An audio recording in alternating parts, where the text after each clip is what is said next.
So the title of this talk's Ex Opere Operato. It's always good to throw a little bit of Latin in, but this isn't gratuitous Latin. As we move to the end of the talk, I'll bring you to what that actually means and why it's significant for the artists that we're looking at today. Rogue priests in contemporary art. This is a presentation of work that I've been dealing with for a number of years, and things that I've been thinking about, as well as other people have been thinking about the relationship between contemporary art and theology, and the way in which a great deal of contemporary art seems to reflect an interest in the big questions, and is also utilizing methods and processes that are reflective of aspects of religious practice and concerns, which are really quite interesting. In the year 2007, bad boy British artist Damien Hirst sold his work titled For the Love of God for the asking price of $100 million.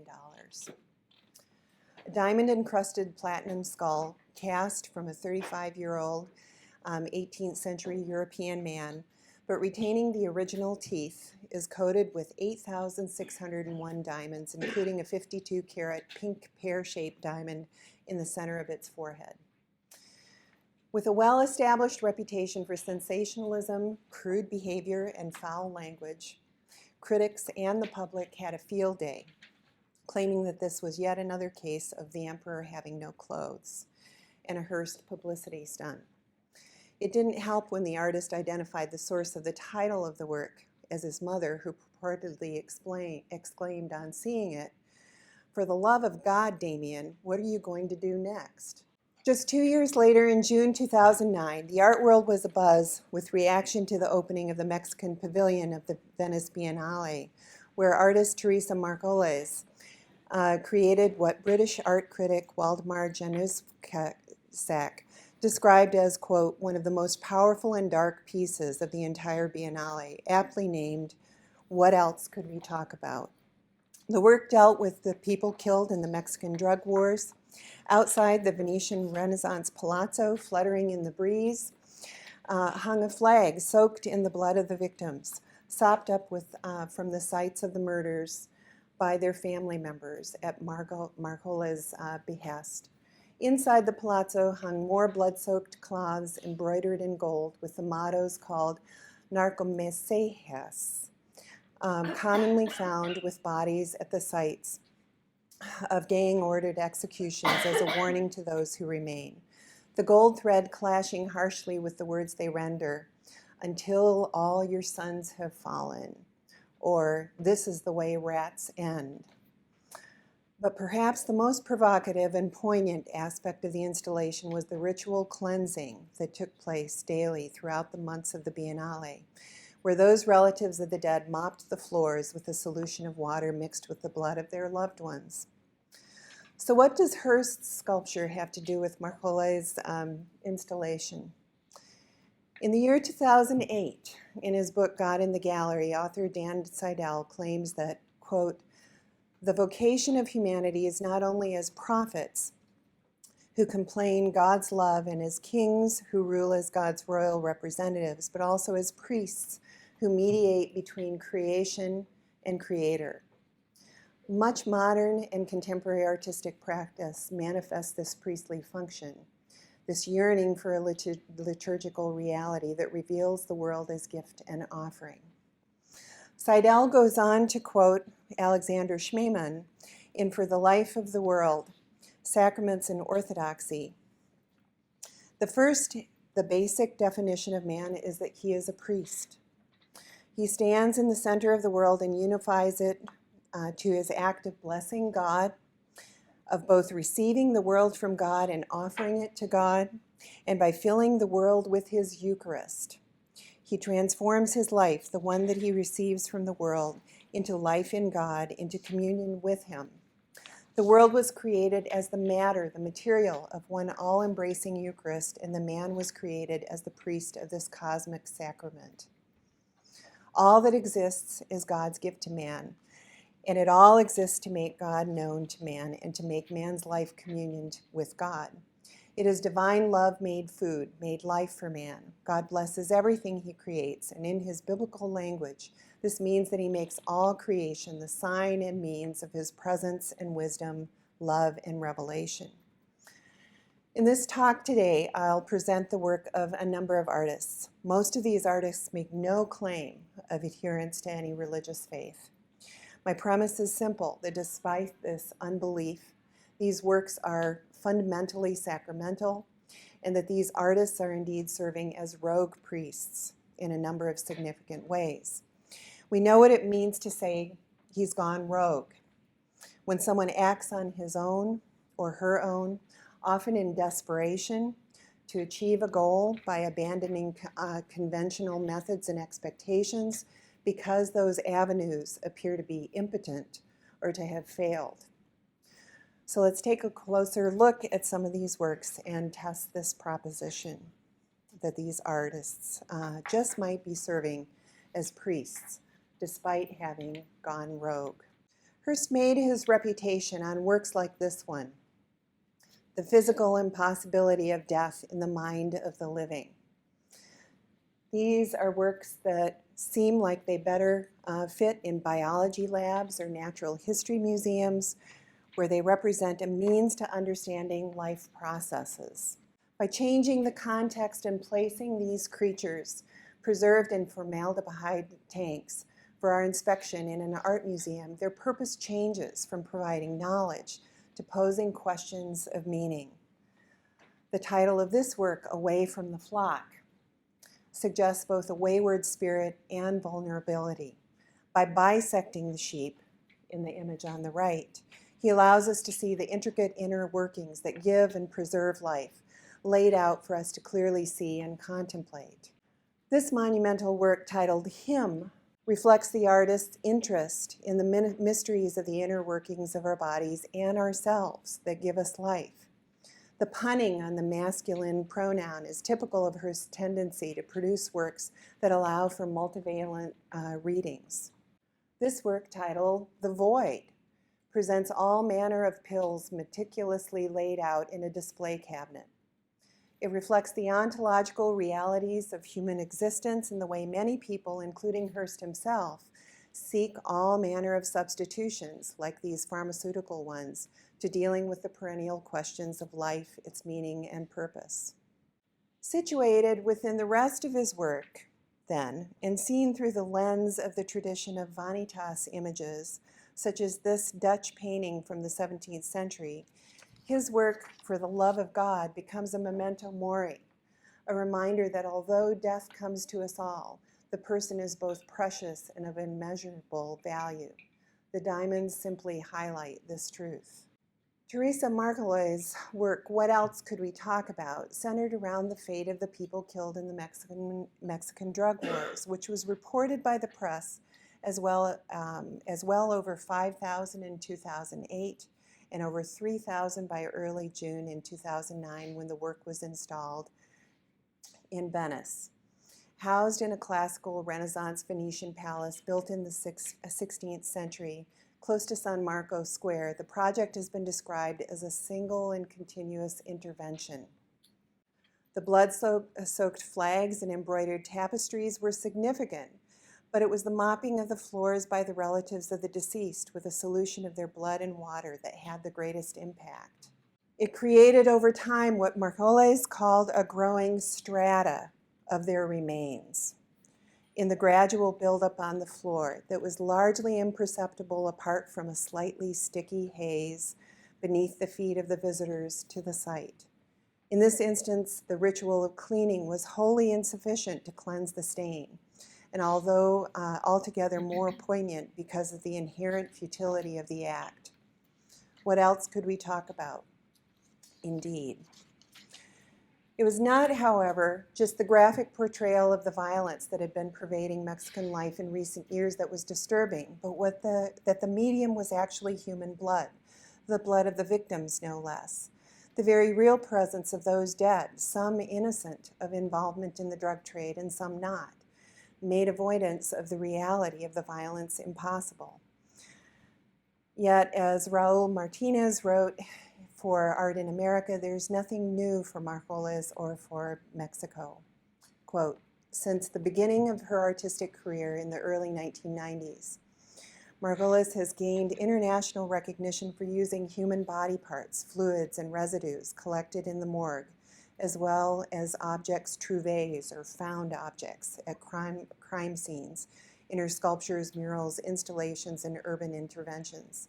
Interested in the political life of dead bodies, Margolis strives to dignify the indigents, in many cases exploited alive, immediately forgotten as they die, found in the morgue and nameless victims of Mexico's disturbingly quotidian violence, while questioning the social and economic conditions that render them invisible.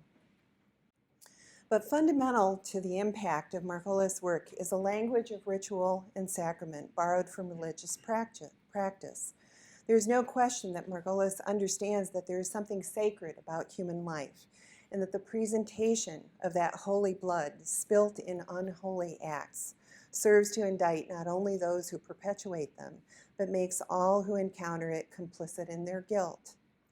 By representing the remains of her subjects for contemplation, she mirrors the Church's veneration of the relics of the saints and martyrs, of whom Christ is the supreme example.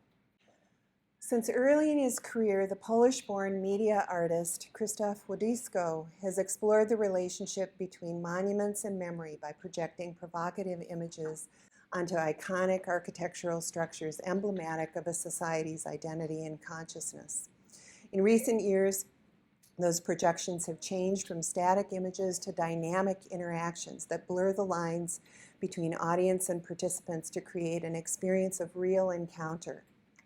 At Bunker Hill in Boston, he had recorded video testimonials of the family members of those killed in the gang violence that had held the neighborhood hostage in recent years.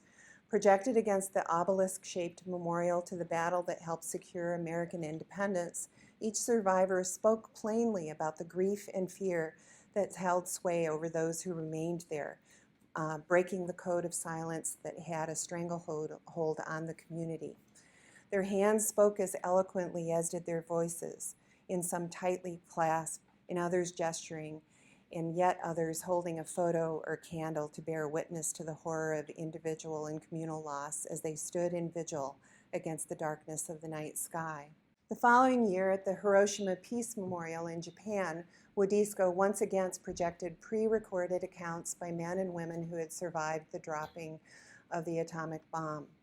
On the riverbank below the fractured shell of the atomic dome building, the cast video images of their hands moving in painful and poignant expression as they gave voice to the atrocities they had witnessed and their lingering effect. The presentation of actual people affected by these events, speaking the truth of their experience out of the dark, resulted in a dramatic shift in the impact of the projections from the mere specter created in earlier works like the border projections, which used photographic stills to the real sense of real presence through the sound and movement of the video. Continuing in this vein, in Tijuana, in 2001, Wodyszko took up another taboo subject, the abuse of many of the young women who came to the city, occasionally with family, to work in the factories built by international corporations just across the border in Mexico to take advantage of the cheap labor. For so many, going there had represented the promised land, where jobs were aplenty and economic opportunity existed. But instead, they found themselves exploited and abused, subject to not only the mental and sexual abuse of the men in their midst, but the retribution of gangs who control the communities they live in. Wodyszko selected the Centro Cultural, a futuristic spherical structure built in 1982 for the celebration and display of Mexico's cultural heritage, as the ground for the projections. Their faces covered the surface of the spherical form, contorted by wrenching emotion as they told their stories, sometimes for the first time. As was the case for the participants at Bunker Hill and Hiroshima, their public confession of what they had suffered at the hands of others constituted a move in the direction of healing and restoration. And their witness served to pull back the shroud of secrecy that had engulfed them for so long. Several years later, Wodisko took the engagement of his projections one step further. In St. Louis in 2004, he once again addressed the topic of the urban violence, projecting live exchanges between community members who had lost loved ones to murder in a city ravaged by crime with people of the audience. Only their hands were projected on the face of the central library, flanking the three arched doorways of the classical structure. But as they responded to questions, in this case from the viewers outside, the hands of the survivors appeared to alternately clench and stroke the frames of the doorways to create an experience of tangible touch that reached out to bridge the void that separated the two like a comforting caress or a hand that one might grasp. Wodisko's projections are fundamentally about penetrating the boundaries that divide and separate us, whatever form they might take, geographical, economic, political, or experiential. They seek to conjure up a real consciousness of our common humanity through profound interactions with those who have had to confront the realities of our human frailty, be it physical or moral. And in doing so, we are brought to an awareness of the sacredness of human life, that is, of every human life. Like a priest in the confessional, he provides a vehicle with varying degrees of anonymity for broken people to give voice to their deepest pains that are often accompanied with unwarranted shame or fear of retribution, in order that they might find some measure of healing and restoration by confessing that which they have not been able to admit, even to themselves, much less out loud. Belgian artist Berlinde de Bruckere presents a wounded vulnerability, with figures bent and brutalized, naked and curled in fetal positions. Her parents ran a butcher shop. Her works conjure up Renaissance and Baroque paintings of butchered meat like this one by Amsterdam artist Peter Aertsen, of a meat stall with the Holy Family giving alms depicted in the background, that serve to remind viewers of the need for spiritual sight that allows them to see the opportunities for Christian charity that exist all around them. The hanging meat is a graphic reminder of the death that comes to all living things and the fragility of life. Works like Lonely Man, decapitated and deformed, presented in a vitrine like the works by Damien Hirst, demand careful inspection and somber contemplation. Berlinde often starts with casts of models, dancers that she severs, then stitches together and contorts.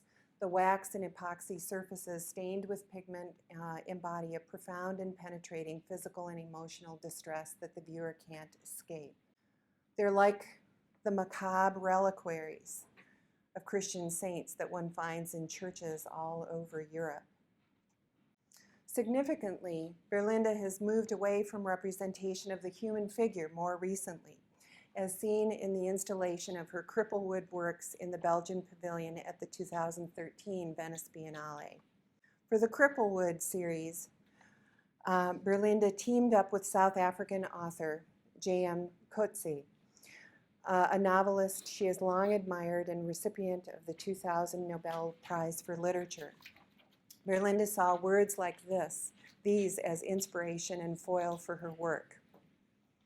We do not stare when the soul leaves the body, but veil our eyes with tears or cover them with our hands. We do not stare at scars, which are places where the soul has struggled to leave and been forced back, closed up, sewn in.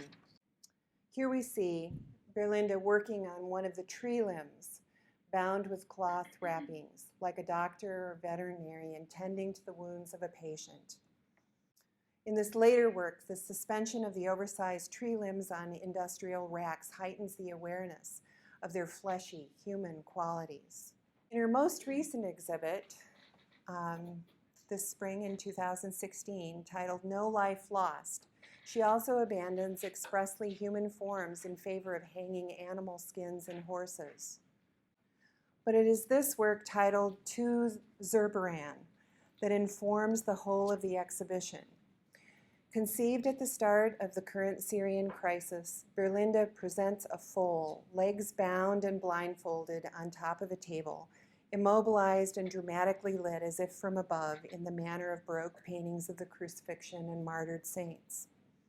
The title, To Zurbaran, makes clear the intentionality of this resemblance when we look at the paintings of the Agnus Dei, the Lamb of God, painted by Baroque Spanish painter Francisco de Zurbaran in the 17th century. Legs bound, ready for slaughter, and placed on the slab of an altar, ready for sacrifice. The visual illusion is clear. So what is Berlinda's work about?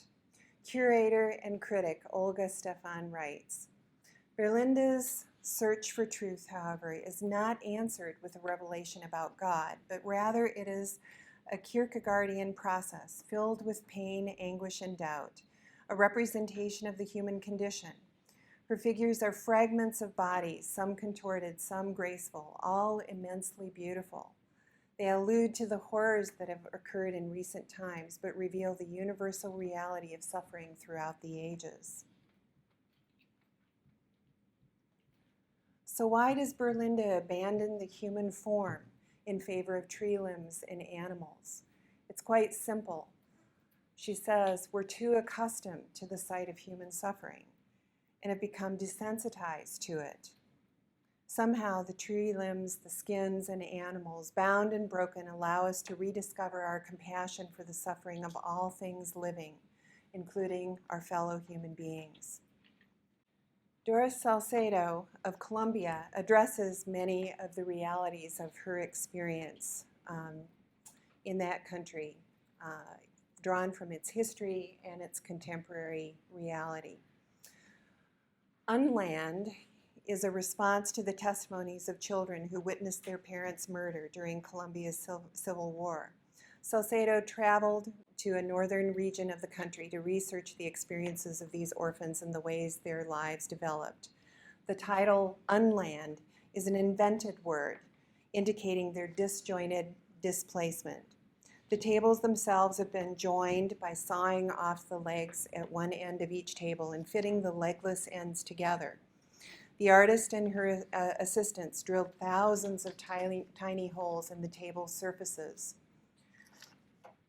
before a team of volunteers laboriously threaded a combination of human hair collected from a local hairdresser and split silk fibers through the holes to cover much of the wood table.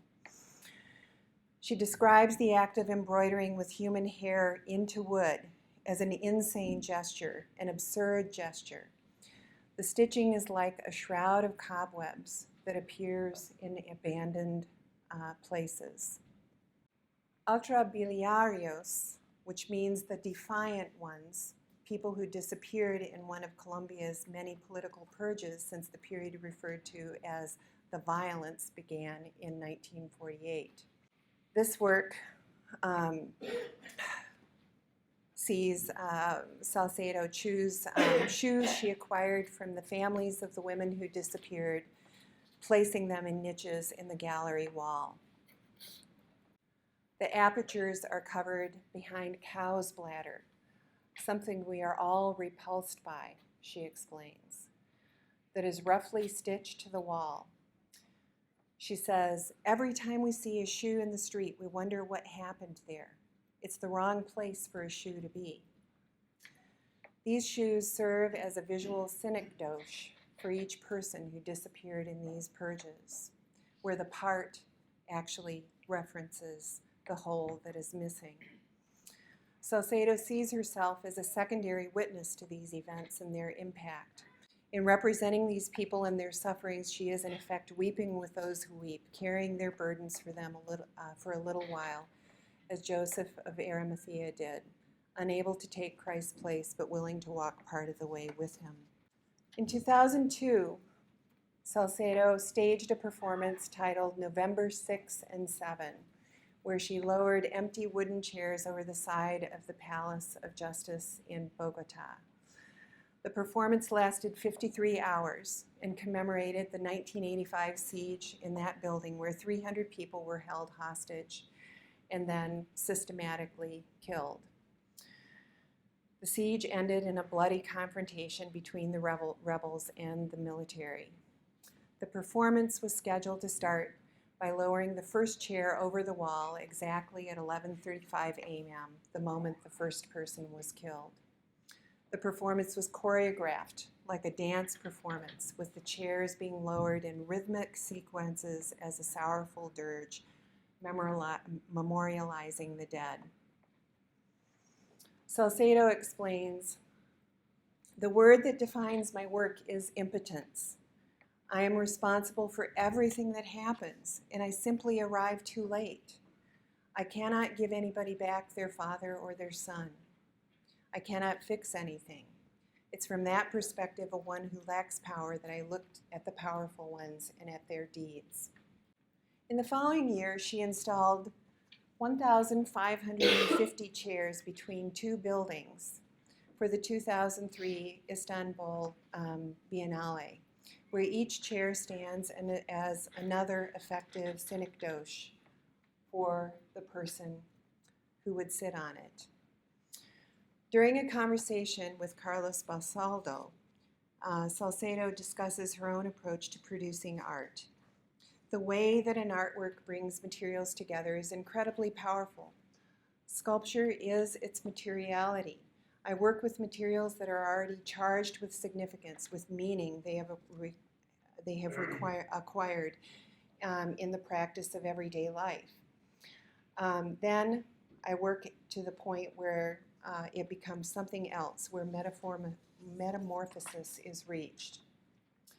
Again, in a 1998 interview with Charles Meriwether, Salcedo expounds upon this notion of metamorphosis, describing the experience of the viewer with her own artistic repair or restoration of the past. "The silent contemplation of each viewer permits the life seen in the work to reappear," she says. "Change takes place as if the experience of the victim were reaching out. The sculpture presents the experience as something present, a reality that resounds within the silence of each human being that gazes upon it." Plegaria muda, or silent prayer, whose room full of stacked tables like a restaurant that has been closed up for the night, silent and empty, still offers signs of life, barely visible at first, of grass sprouting from the cracks and crevices of the tables, tender and new. Another recent work, a flor de piel, which is an idiomatic phrase that can be translated a number of ways, but in this case means something like "it's under your skin," is a sheet of rose petals dyed to retain the color of blood, meticulously stitched together in the manner that surgeons suture a wound. It's laid out in folds and ripples on the floor like a shroud casually cast in the corner. Quoting Paul Celan, Romanian Jewish poet and translator, whose writings have significantly influenced her, she explains, "It is only the absurd that shows the presence of what is human." A flor de piel is one of those absurd actions, in this instance like a strange and poignant act of substitutionary penance. Diane Victor is a leading South African artist with an international reputation. Her work leaves an indelible mark on all who view it. Among the great variety of social themes on Victor's mind and in her art are the devastation of the AIDS virus on individuals and their communities, and violence against women, which has reached the highest rates in the world for a nation that is not at war. Her art, Victor says, is her way of dealing with the anger she feels at the violence and social injustice she witnesses daily. "In this land," said one of Africa's most eminent art critics, "art is not just an interpretation or facsimile of history, but a moral force in the production of a new reality and hope for a damaged society. Victor's work gains much of its impact from the very techniques she employs, drafting the faces of those who have succumbed to AIDS or unspeakable violence against using the smoke wafting from a lit candle, where one false move might send her subject up in flames, or using the ash from the books that inform the lives of her subjects to draw their likenesses. She uses these forms and media to reveal the preciousness and fragility of each life rendered, and does so with such a gentle, reverent hand that it infuses her images with a sacramental power. These ash and smoke drawings were made for an exhibition titled Ashes to Ashes and Smoke to Dust. The title conjures up the words spoken at funerals as the dead are returned to the ground, and recalls also the psalmist's injunction that we are but dust. This work, titled No Country for Old Women, was produced after the murder of her 80-year-old aunt, who was found buried in her vegetable garden in the country. This murder was merely one that hit close to home. Life in South Africa is cheap, as many people will tell you, and the lives of old women and children are the cheapest. This work commemorates some of those women killed using the form of Gothic windows and the ephemeral medium of smoke drawings on glass. The transparency of the glass merely serves to emphasize the fragility of human life and the passage from this world to the next. The women laid out in the panels below recall altarpieces, like this one, where Christ is about to be placed in his grave. Victor's work may be fueled by anger, but it is equally clear that it is motivated by love and a call for things to be different. Victor is but one of many artists in our time whose work serves as a moral force in the production of a new reality, providing hope for a damaged society. German artist Wolfgang Leib, whose work involves the ritual gathering of pollen and installation in spaces set apart for contemplation, creates sacred spaces. He doesn't feel he should have to explain his use of pollen, but merely says, pollen is the beginning of the life of the plants. It's important that Leib do as much of the work as possible himself, like an offering made to the people who will come there. This work recalls the way Buddhist monks go door to door begging for their daily rice, dependent on others for their daily sustenance. This act is seen not only as one of humility on their part, but imparts the opportunity for spiritual benefit to those who respond. It's a reciprocal act of generosity and care. He also creates works using beeswax, which he calls ziggurats, recalling ancient Mesopotamian temples. In these works titled Passageway, he has installed brass boats recalling the barks of ancient Egypt, with piles of rice suggesting journey and safe passage in this life and into the next. Leib describes his work as follows. I'm not afraid of beauty, unlike most artists today. The pollen, the milk, the beeswax, they have a beauty that is incredible, that is beyond the imagination, something which you cannot believe is a reality. It is the most real. I could not make it myself. I could not create it myself, but I can participate in it. Trying to create it yourself is only a tragedy. Participating in it is a big chance. The beeswax rooms he has been creating for decades are like the womb chambers in Hindu temples where the worshiper communes with their god. He originally studied to be a medical doctor and actually completed his medical studies. But this is what he says. I felt this is the essence of life, and this is something that holds the world together. This is what I searched for in medicine, and somehow I did not find it in medical science. I feel I never changed my profession. I did with these things what I wanted to do as a doctor. And now for the Latin. The Catechism of the Catholic Church defines the sacraments as efficacious signs of grace, instituted by Christ and entrusted to the Church, by which divine life is dispensed to us. The visible rites by which the sacraments are celebrated signify and make present the graces proper to each sacrament.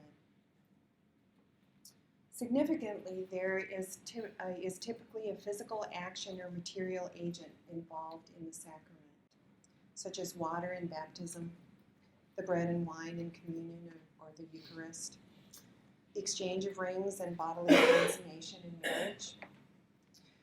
The Catechism continues.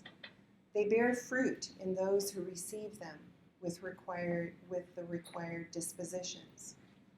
What's interesting here is that what's important is that it is the disposition of the recipient that determines the result, not that of the administrator. The Catholic Church teaches that the effect of the sacraments come ex opere operato, by the very fact of being administered, regardless of the personal holiness of the minister administering it. However, as indicated in this definition of the sacraments given by the Catechism of the Catholic Church, a recipient's own lack of proper disposition to receive the grace conveyed can block a sacrament's effectiveness in that person. The sacraments presuppose faith, and through their words and ritual elements nourish, strengthen, and give expression to faith. In Protestant and particularly Reformed Calvinist theology, we talk about common grace, that God works in and through believers and unbelievers alike, because all human beings are made in His image and continue to have the capacity to manifest aspects of truth and goodness regardless of whether they acknowledge His sovereignty. By extension, artists like those we've looked at today do in effect function as rogue priests. They have gone rogue, acting on their own instead of in the name of a higher authority, against the expectations of not only institutional religion, but also the secular intellectual elite that eschews religious sensibilities. They display a significant degree of independence and fail to follow an expected script. Nevertheless, their work is fundamentally intercessory, pleading on behalf of the wounded and the lost of this world, acknowledging forces they do not fully understand and a God that they do not necessarily know. Yet they impart grace in the form of truth, understanding, and more than just a small measure of love in the hope that it will make a difference. Their artistic practice exhibits what Andrew Chignell, a philosopher at Cornell University who specializes in liturgical philosophy, characterizes as a liturgical attitude. Chignell describes liturgy as worshiping God according to a script, usually in assembly with others. He is particularly interested in those persons who, despite their unbelief, participate in religious practice because they recognize something fundamentally valuable that they desire, something they might even deem an expression of their full humanity that is manifest in that practice. This represents what he refers to as a teleological insincerity on their part, and he would include himself in that group because he does go to church, but he doesn't consider himself a believer. But I would suggest that it is better characterized as an sincerity, because their actions are not lacking in goodwill or personal investment. It is instead simply lacking full belief. They're like the man who comes to Jesus to cast a demon out of his son in Mark 9:24, who even on seeing the miracle before him says, "I believe, help my unbelief." Even Damien Hirst, who embraces the profane with an insistence that seems irrefutable at times, exhibits signs that he is hearing that still small voice of the divine speaking to and through him as a rogue priest. This seems even more evident in his butterfly works, such as this one titled The Explosion Exalted from 2006, which has a cosmological implication where he uses real butterflies, long-standing symbols of resurrection and transformation, with the medieval form of a rose window in a Gothic cathedral. But he also seems to flip between belief and unbelief through a work like this by titling the work Superstition the following year. Yet he persists in presenting works like The Kingdom of the Father and Bring Forth the Fruits of Righteousness from Darkness. In an interview some years earlier in 1999, Hurst stated, "It comes down to effing God. I always think that art, God, and love are really connected." That's not what he said. I always think that art, God, and love are really connected. I've already said I don't believe in God at all. I don't want to believe in God. But I suddenly realized that my belief in art is really effing similar to believing in God. And I'm having difficulties believing in art without believing in God. The work of contemporary artists who make use of real objects and biological matter in particular has long presented a challenge to Western culture, which has progressively sanitized our experience to the realities of bodily existence. This is especially true among Protestant Christians. While Catholics place the crucified Christ at the center of their worship in the form of the crucifix to focus contemplation on his sacrifice, Protestants embrace the empty cross and the victory of the risen Christ. Yet there is no religion that testifies more graphically to the significance of human suffering and its relation to spiritual depravity than does Christianity. We remain squeamish about anything that partakes of bodily experience, even as we claim to commune with Christ through the act of eating his body and drinking his blood in remembrance of his vivifying sacrificial death. And real presence is assumed, for many Catholics at least, whether in spirit or in fact, as is the case for those who believe in the doctrine of transubstantiation. Art like that by the artists I've presented here today may best be received as a sacramental offering that has the potential to bring us into a consciousness of the divine source of our existence and our need to acknowledge it. The world is a place where the sacred meets the profane in provocative and poignant ways that nevertheless proffer signs of life that transcend what can be perceived by our limited sight. It's not surprising that the language that most powerfully captures the state of this turbulent archipelago of prosperity and want, hope and despair of the predator and the preyed upon borrows from religion, marked by strains of ritual practice and sacramental reverence, as ironic as that may sometimes appear. It bears witness to all that is evil and good in the intercourse of human beings, as it acknowledges the sacredness of human life. In doing so, it resounds like the plea invoked by Christians down through the ages and around the globe in the word of the Mass. Agnus Dei, qui tollis peccata mundi, miserere nobis, dona nobis pacem. Lamb of God, who takes away the sin of the world, have mercy on us. Grant us